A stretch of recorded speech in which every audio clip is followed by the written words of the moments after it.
राज्यामध्ये गुंडागर्दीला रोहित पवार खतपाणी घालतात असा हल्लाबोल आमदार सदाभाऊ खोत यांनी रोहित पवारांवर केलेला आहे। मुख्यमंत्र्यांनी महाराष्ट्रातल्या गुंडागर्दीला ठेचून काढावं अशी मागणी सुद्धा सदाभाऊ खोत यांनी केलेली आहे। खोत यांच्या या टीकेला रोहित पवार यांनी सुद्धा प्रत्युत्तर दिलंय।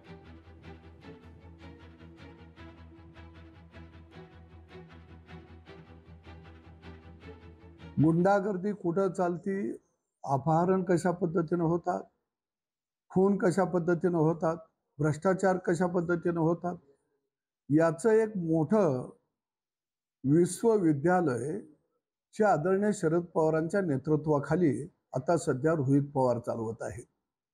आता रोहित पवारांच्या तोंडावरती बोट आहे का? त्यांचं तोंड आता शिवलेलं आहे, शब्द फुटू शकत नाहीत। हा कार्यकर्ता कुणाचा?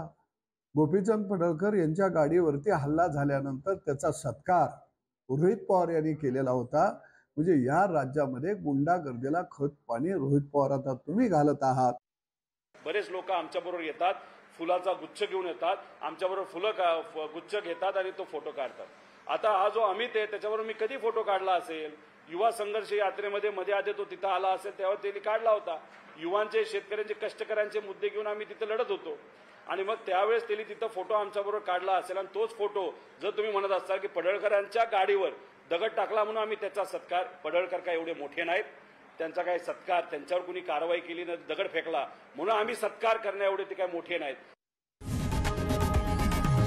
लोकशाही मराठी ऐका, पहा, जागरूक रहा।